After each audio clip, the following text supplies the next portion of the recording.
Welcome to the Business of Apparel podcast. This is the place to learn how to start and scale your own apparel brand and fill it with loyal customers for years to come.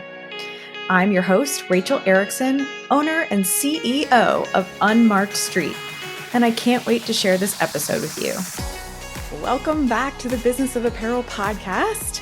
Or I guess today I should say, welcome to the updated version of the Business of Apparel podcast. This week at the Business of Apparel and at Unmarked Street, we are kind of ushering in a new era for the business. And so this has been really exciting for me. This has been a huge amount of work for me and my team to get to this point, to get to this week. We have been looking to this week for at least the last quarter, if not the last 6 months, as we've kind of decided to evolve some of the things that we're doing.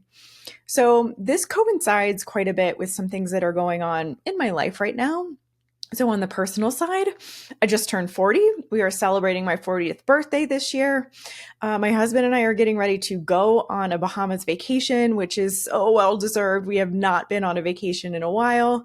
And the last one that we went on didn't really end up the way that we expected it to. So we are so excited to just kind of go lay on a beach like broccoli and veg out and have a couple of Mai Tais, have a couple of beers. So we are headed to an all-inclusive resort in the Bahamas. We're going to be in Nassau. Very, very excited for that. So that is kind of on the personal side.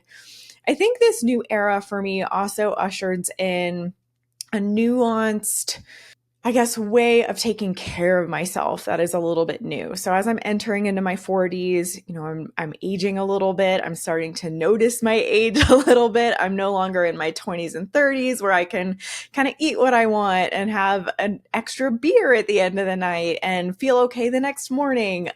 There are definitely some things that I've had to add into my routine to start taking care of my body, start taking care of my health, start taking care of my skin and my hair quite a bit differently to make sure that as I continue into my 40s, 50s, and 60s, I can still be really vital. I can be really active. I can be moving easily. And so there are a lot of new things that I'm kind of ushering into my own personal life. I'm taking self-care a lot more seriously as I kind of enter into this new era. And if you're interested in learning a little bit about some of the routines that I had, we actually just finished up a 40 to 40 live series on Instagram where I went live for 40 days straight. And so some of those days we're definitely talking a lot about what I've been doing to change up my routine and to kind of move away from my 30s where, I was able to not necessarily pay attention to all of this stuff as much. And, what I'm going to be doing as I kind of enter into my 40s and what I'm starting to do differently now. So that was a big thing. This also coincided this year with our move to Colorado. So we've been in California for the last 8 years. We moved in June to Colorado, and this is also a new big life step for us. We always thought when we moved to California. So I got recruited to go to Specialized in California in 2016, July of that year. And so we moved then from our home and our place here in Colorado. And we loved it here. We had been in Colorado for 4 years. We had bought a house that we were working on sprucing up and adding additions to. And we had just built this beautiful new patio on the backyard. And when I got recruited, it was such a good opportunity for me, not just salary-wise, but career-wise. I was taking on a management role. I was going to be inheriting a team. I was able to step into a much more definitive leadership role at that time, which is something that I felt I was really ready for. And so I was able to step into that. Since 2016, we have been in California. We lived in several different places. We'd been in our home in Santa Cruz for 5.5 years, almost 6 years. And we just recently sold it. So we sold it in June. We moved back out here to Colorado in June. It was a whirlwind of a move. Go back several podcast episodes where I talk all about all of our different moves and this crazy move. We did part 2 of it where I talked a lot about the chaos that happened moving from California to Colorado this year. But this is a new era for us too. We feel like we came home. California for us, we never quite felt like we fit in perfectly with the people out there. We imagined, especially when we moved to Santa Cruz, we imagined that we were moving to a chill beach town where people were going to be really friendly and people were going to be really laid back. And we were going to just kind of fit into this vibe that felt really relaxed and felt like exactly where we wanted to be on the weekends and in the evenings when we weren't like working really hard all day. And we didn't find that there. There's an interesting dynamic, I think, that's going on in Santa Cruz right now. Now, people who lived there many years ago, I think, have a very different memory of what Santa Cruz is. I think that like beach town mentality, that relaxed hippie vibe was definitely there, but it's changed. And I think, the influx of people who come from Silicon Valley and have either homes there or spend their entire weekends there or come over the hill in the evenings, kind of creates an interesting dynamic with the people who have been there for a really long time. And so because of that clash, we felt a lot of tension in the area. It was never that laid back vibe that we were looking for. And so it was time for us to go. On the cycling front, we found that people were extremely aggressive and hateful towards cyclists in Santa Cruz. It's kind of known among the cycling community that you don't ride on the road in Santa Cruz unless you want someone to just be like really aggro and mean and terrible to you. Like Kyle still rode every single day on his bike on the road, and I got to a point where I was afraid we weren't going to go. He was not going to live much longer if we were going to stay in Santa Cruz and he was going to continue riding. He had so many people just hate him for being out there. We had him, he was hit by cars several times. We had people throw things at him. People who would just like, if he would be like riding in the road a little bit. So if you're a cyclist, you probably understand this. If you're not, I want to just kind of explain. So yes, we are 100% supposed to ride in a bike lane or ride in the shoulder. That is where we're dedicated to ride on the road. However, there are a lot of times when a shoulder maybe isn't cleaned, and Santa Cruz is known for not cleaning its streets, right? It's like it's not the cleanest place. And so when Kyle would ride in the road, there would be like glass sometimes all over the place in the shoulders, or there would be debris all over the place in the shoulders, and it wasn't getting cleaned. So he had to come into the road just a little bit to make sure that he didn't like totally destroy the tires on his bike, run over all of this glass, potentially like cut himself if he kicked something up. And there would be people who would literally like slam on their brakes and then chase him down, like screaming at him because he was somewhat in the road. And I just want you, my audience, to know that if you ever encounter a cyclist in the road, we are considered a vehicle on the road. I know that we are probably in your way and that's what you're thinking, and you probably think we're slowing you down, but we honestly have every right to be there. And the best practice is to just slow down a little bit, give us some room, get around us when it's safe, and then move on with your life. We are not intending to slow you down. We are not intending to piss you off.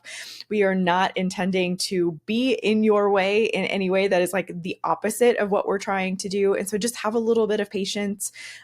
We needed to get away from that. And Colorado has 100% delivered on that. I'm back on my bike. I was terrified to ride my bike in Santa Cruz. I wouldn't do it. And I had been a pretty big athlete when I was here in Colorado. I was doing half Ironmans. I was doing lots of triathlons while I was out here. I was on my bike a lot. And the fact that I was too scared to ride my bike when I was in Santa Cruz was kind of a big deal to me. So coming back to Colorado, getting back on my bike, getting back in shape because I feel safe. There's people out on the streets saying hello to me when I'm out on a run. I'm like, oh my God, people are friendly.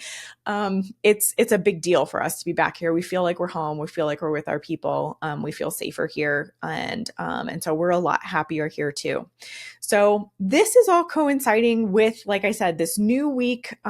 This week, we are launching a bunch of new things here at Unmarked Street and the business of apparel. A lot of this has been accumulating over time. We've kind of been sitting on waiting to launch some of this stuff so that we could just make one big splash announcement. A couple of like the small things that actually are big things for us, but if you'll notice, we started to update some of our colors in our website and on social media. So our logos used to be navy blue and kind of like a tan brown color. And we felt when we first created that branding package, when I worked with the team, we felt that this was really professional looking. It was really inviting. And I was really happy to go with it. It was something that I felt like they gave me the tools to look the way that I felt like I needed to look online, to have this like professional, reliable presence, trustworthy presence, honest presence. And over time, I've started to learn a little bit more about what a brand says about you. So, Unmarked Street and the business apparel at the end of the day are me, and I am it. I really wanted to think about some colors that resonated more with me. And so, if you've been watching the podcast or you've been watching any of my videos, I don't know if you've ever seen me in brown. It is just not a color I look good in. It is not a color that I wear. It is not a color that I love. So the idea that we had that as one of our key brand colors started to feel not very me. And so I wanted to take a look at that. The navy blue I didn't hate, but I wear a lot more black or gray than blue, or than navy blue. And so that was the kind of thing that we started to question. So what I wanted to do was maintain our logos. So we are going through a trademark process with a legal team to figure out how to get some of our logos trademarked. We believe in them. We feel like they're really, really strong. And we are actually going to lean even more into some of the logos that we have created. We're going to get our word mark onto some different merchandise. We're going to start thinking about t-shirts and hats. And I've already got water bottles made. There's some stuff like that that's kind of going on in the background. And then our little circle US logo. I love that logo. It is something that I will probably keep with the brand forever and ever. Not only does it look like stitching and stand, of course, for Unmarked Street, but I think it just resonates so well with me in my heart because it also says us. And there's so much of that in the brand and the work that we do with our clients. It is so much about a partnership and working with people. So it's about us. And I love that that small circle logo also says us as it stands for Unmarked Street. So we're going to be moving away from the navy blue and the brown, and we're going to be leaning into some more colors that definitely represent me, like the kind of colors that I gravitate toward when I'm buying clothes or when I'm looking for some kind of marketing tool or when I'm creating graphics. And so black, gray, and white are my staples.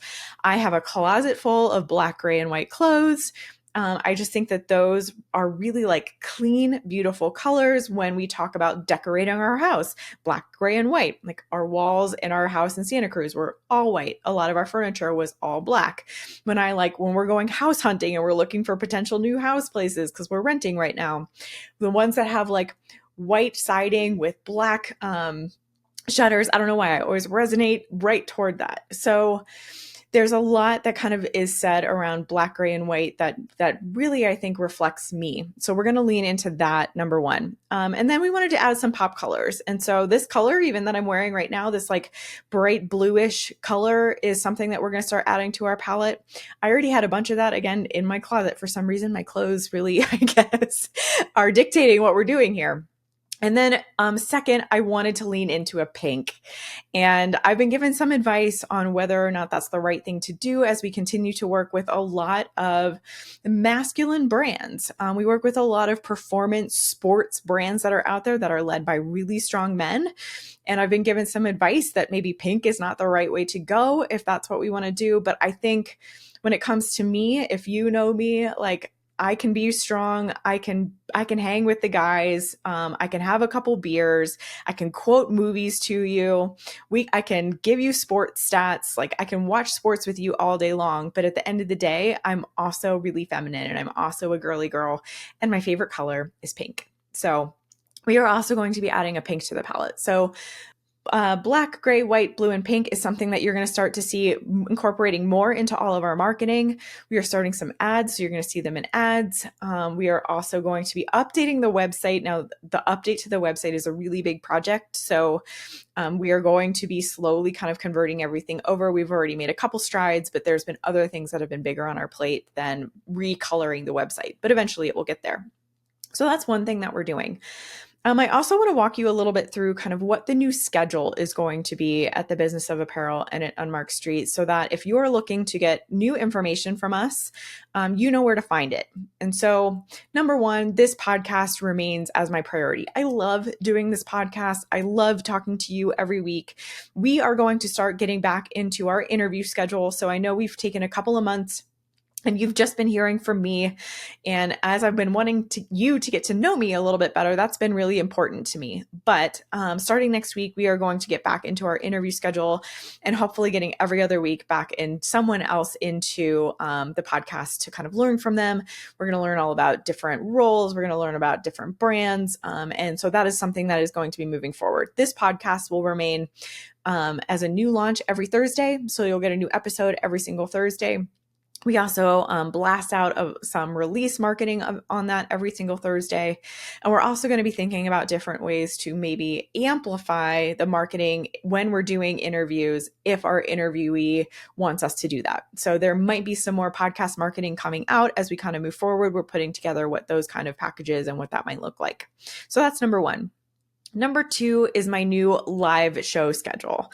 So going live 40 days straight on Instagram was a really good way for me to kind of hone in on this muscle, practice this skill, so that when we got to this week, it was almost a habit. I knew exactly that, every single day I needed to make time to go live. And so while I'm not going live on Instagram every single day anymore, there is just kind of this habit that I was able to create by doing that. And so the new live schedule is going to look like this. So on Mondays, I'm going to be going live on YouTube. And we, at the moment, are kind of still workshopping a name, but we're calling it Money Mondays for the moment. And what I'm going to be talking about on YouTube on Mondays, live every week, is some sort of budget, finance, costing, or money story about the fashion and apparel industry. So this week, for example, we talked about how much money it took for me to build RTQ Apparel. I have my own travel apparel line. If you go way back to episode number 2 of this podcast, I talk all about it. And I break down for you on our YouTube live this week all of the dollars and cents that I basically spent to get that done. I tell you where I spent it. I tell you how I made that money. And so that was story number 1. That was what we talked about earlier this week. Starting next week, we're going to be talking a little bit more about different brands that I've worked with, whether I'm talking about the billion-dollar corporate brands that I worked in as a industry professional in those roles. And I can tell you all about costing and finance and budgeting and revenue planning information on that end of the spectrum.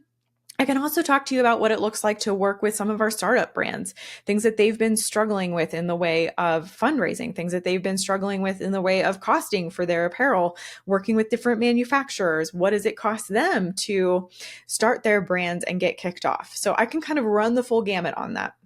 We're also going to probably incorporate some information on how to properly get costing for your garments, because we know that is a key topic that you really need to know for your brand, how to cost your garments. We're also going to go into some of the things that I teach in my Line Planning 101 course, like how do you start understanding margins? How do you start understanding revenue roll-ups? How do you start understanding your profit, and how important that is to the beginning of your brand while you're putting together your business plan, so that you don't start designing and developing products that you can't afford to make. Okay, so that's going to be Mondays live on YouTube. For now, let me check my calendar. I believe we're planning that to go live at 10 a.m. Mountain Time. So I'm on Mountain Standard Time. Right now it's on my calendar for 10 a.m. my time to go live every Monday. I don't know that I can 100% promise that that's going to happen at 10 a.m. every Monday, but what I do plan on doing is finding time every single Monday to make it happen. And so, of course, the replays will then be up on YouTube that you can then watch afterwards as well. So if that sounds good to you, that sounds like something you might learn something from, go over to our YouTube channel at Unmarked Street and subscribe to our channel now so that you don't miss a single one of those episodes. On Tuesdays, then, I am going to be going live in our new Facebook group. So Unmarked Street has a new Facebook group called The Business of Apparel, and we are curating a community over there. So it is just started. We just opened it. If you ask to join and you get in, there's only 3 people. That's because it is fresh and brand new. We have not done a ton of work over on Facebook, and I think there's a lot of opportunity for us there. So we've opened up this new group. The idea is to be able to give the subscribers to this private group access to us in a different way. So if you're a subscriber, you're going to get information on our cutting edge leadership and apparel development topics first. What we think we're going to do actually is go live in that group every single Tuesday. And then that live show that we basically do for you is going to be released to you first. You're going to get that information first. You have access to come into the live, ask questions. You can make comments. We can talk to you about it. We can teach you all about it. Next, our newsletter subscribers will get that information as well in like a readable format in our weekly newsletter. So again, those people have subscribed to our newsletter. So that is going to come out every single Friday. So again, that same topic that we're going to teach you in the Facebook group on Tuesdays is then going to come out as our newsletter on Friday. But we are not going to go through like a Q&A process. We're not going to be live with you to kind of go through everything that you need to know. Also in the newsletter, you obviously won't get the opportunity to network with the community that's going to be in this Facebook group. So that's the big thing, right? We want to build this community. We want you to be able to network, not just with us on a regular basis, but with the other people who are like-minded in this industry, trying to learn all of the same information. Certain people have different insights. It's so great when we get into like our office hours calls and I'm not even talking. It's just the group teaching each other what they know and helping them like figure out what's next for their brand. I think that is so beautiful. And that is what we're trying to curate here in this Facebook group. So the Facebook group is going to be our primary focus.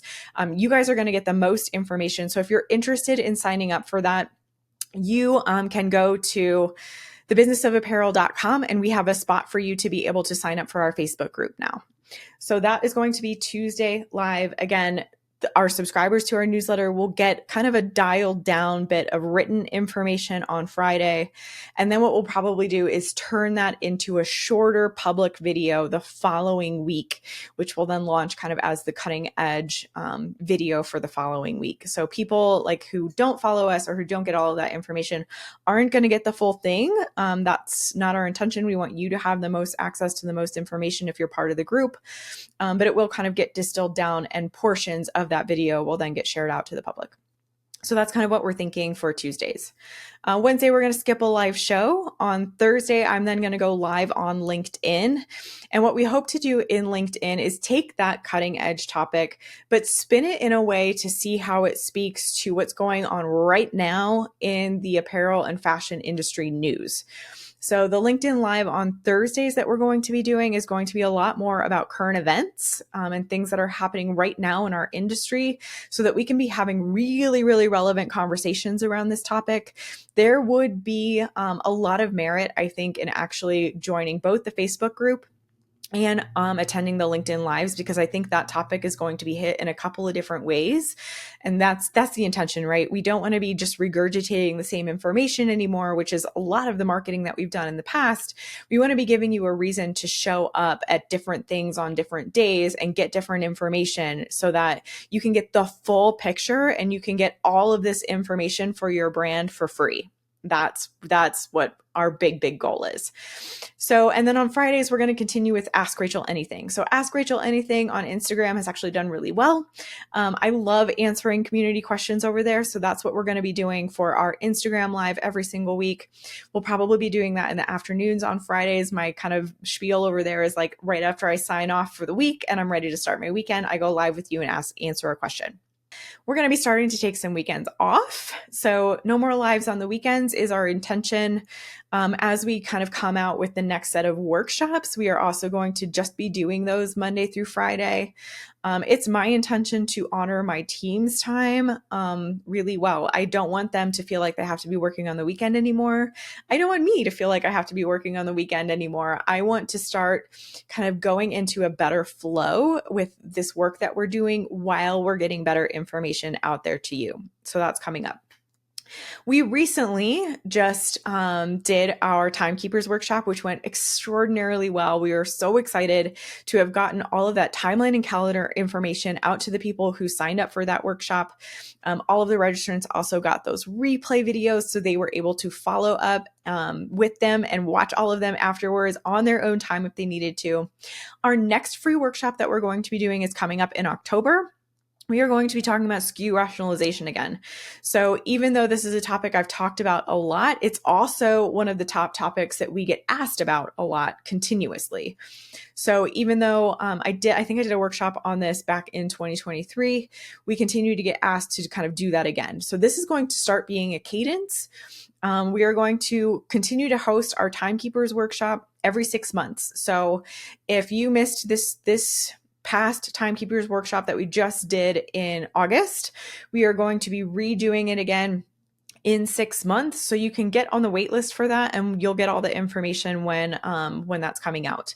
SKU rationalization will be happening in October, and then it will happen again another 6 months after that. And then in December, we are going to be redoing the workshop that we did back in April, which was our MVP workshop. So we called it Go from Bench Farmer to MVP. And we're not talking about most valuable player there. We're talking about your minimum viable product. So those are the 3 top things that I feel like brands really need to hone in on. Understanding what is your minimum viable product and how to find it. What is the SKU rationalization process and how do you apply that to your brand? And then how do you build yourself a timeline, calendar, and process around all of that to make sure that you don't stress out your team, burn out your team, make people quit, all of that good stuff. You want to have a process in place so that things start to flow and feel easy for your brand. So those are the 3 big topics that we're going to be teaching live basically every 2 months. So every 2 months, you'll start seeing a workshop come out from us. That's our plan. That's what we're going to be moving forward to do. We are also going to be automating the secrets behind billion-dollar apparel brands workshop. So this workshop is our core workshop. It's something where you can kind of come in at any time. Our intention is for this to be automated and evergreen so that you can watch this webinar whenever you want. That is my intention. You don't need to wait for something to be scheduled. You don't need to wait for me to have time on my calendar to teach it to you. You can watch this webinar whenever you want. It is the best way to kind of get in and understand what the billion-dollar brands are doing so that you can get that information into your brand. That information isn't out there. When I go to Google, how to grow an apparel brand, the information that Google gives you, or that if you're on Bing, if that Bing gives you all of that information in search out there, is not what the billion-dollar brands are doing. They are not just creating more inventory. They are not just adding more styles. They are doing the opposite. They are honing in on one single target customer. They are not making something for everyone. They are reducing their inventory for what amplifies their brand. So what products amplify their brand? What products in their line do well? And they're removing what doesn't. So instead of adding all the time, we actually talk a lot about subtracting, and that's the SKU rationalization process all day long. And so again, that workshop is something that we were hoping to be able to launch live this week, but it has been a lot more work than I anticipated to get that up and going. So that is still in works in the background. That will be coming out to you soon, and we will be sure to announce that to you when it does. So all of this is brand new. There are a lot of different new ways that we are also working with clients. We've taken some services off of the website because we found out that, number one, they were way too time consuming for our team. And so they're going to become invite only, like brand audits, for example.